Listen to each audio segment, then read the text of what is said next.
Good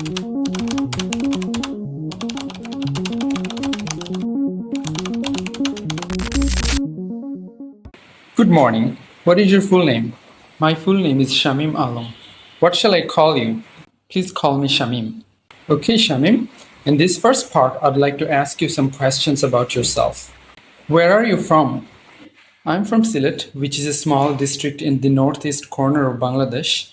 Sylhet has many tourist attractions and is marked by mountainous areas and lush green vegetation near the Bangladesh-India border.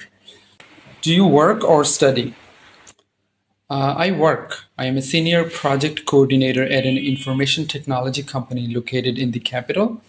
I manage a team of people whose job is to find discrepancies between high stakes documents and liaise with their overseas counterparts. What part of your work do you like the most? I am fond of the idea that I am making a contribution, no matter how small, to clinical trials, which are intended to help save human lives. In addition, I like the occasional friendly banter that happens between me and my coworkers. All right, Shamim, let's talk about spending time with friends. What do you do when you meet your friends? We engage in animated conversations. We talk about the stresses and strains of our professional lives, about what keeps us motivated in the workplace, and so on. Sometimes we reminisce about our school days and wish to return to those former times. We also make fun of each other at times. Do you have enough time to spare for your friends? People are increasingly busy these days, particularly in cities. Being that I live in a city and have a full time job, I don't seem to have enough time for my friends. I wish I had more time to spare for my friends. Okay, let's talk about fixing things. Do you fix anything at home that has broken down? Yes, I try to mend something that is out of order at home. I have been doing it for as long as I can remember. I consider myself somewhat of a handyman. If I fail to mend it on my own, I usually take it to someone who can mend it for me. Did anyone teach you how to fix certain things?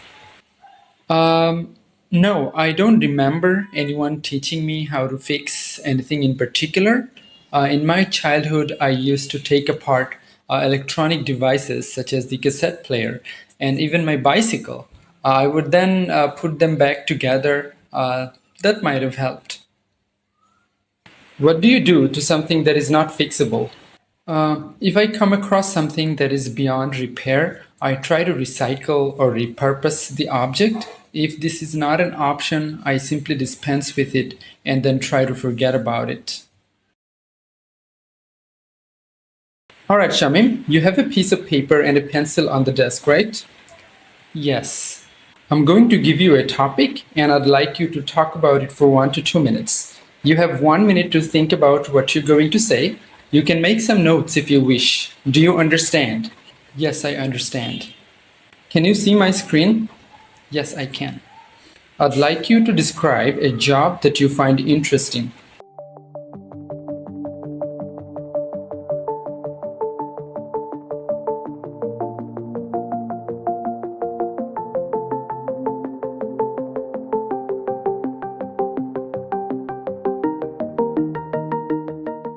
Okay, you have 1 to 2 minutes for this, so don't worry if I stop you.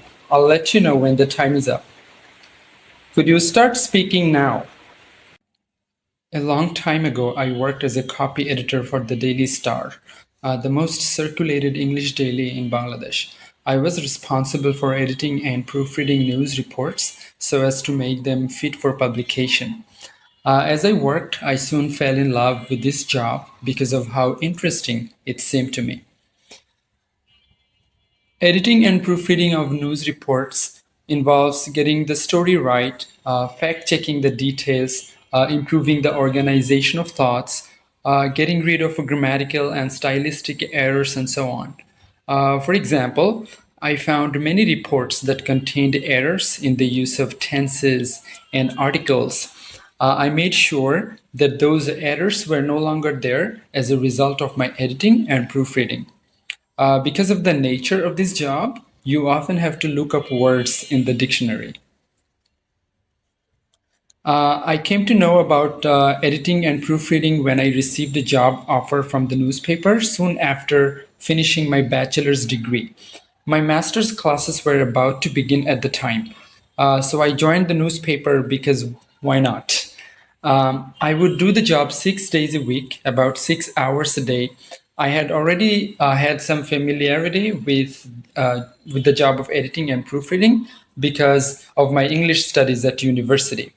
There was a course in one of the semesters that initiated us into the world of symbols that are used in editing and proofreading. One of the skills required in the job is attention to detail, because without an eye for detail, you won't be able to identify the weaknesses of a report, let alone fix them. Additionally, if the language in question is English, an excellent command of the language is required. Some knowledge of journalistic principles is also beneficial. The reason I find the job fascinating All right, is your time is up. Thank you. When do people usually decide on their career paths?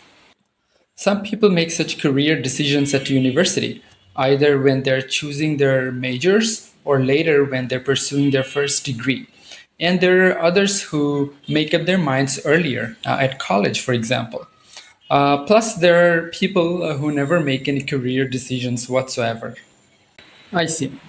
Do some people decide on their careers while at school? Yes, in this day and age, it is not uncommon for someone to decide on their career of choice while being at school. Due to parents being more educated than in the past, some schoolgoers have better access to career advice, which is why they might make career decisions at an early age. Okay. All right. Do you think it is important for secondary schools to offer career advice to students? Yes, in my opinion, it is crucial that secondary schools afford career guidance to students, particularly in rural areas where literacy rates are far below the country average. In such areas, parents have little to no expertise in career choices. Therefore, the responsibility mainly falls on educational institutions such as secondary schools. All right. Which aspects will be more important in the job sector in future? In my opinion, there will be a greater reliance on information technology. Computers and the internet will be used more and more to facilitate internal and external communication, data management, and recruitment, and so on. In fact, some of these changes have already started to take hold. Many offices are adopting automation in the workplace for higher productivity. Okay. Does information technology improve working conditions? That's a tricky question. Let me think. Yes, information technology does ameliorate working conditions. For instance, in the past, a desk in a typical office would have files and folders lying around on it, in addition to a pen stand, a paperweight, and so on. At present, however, such offices are declining. That, I think, is an improvement in working conditions because a clutter free environment boosts your productivity.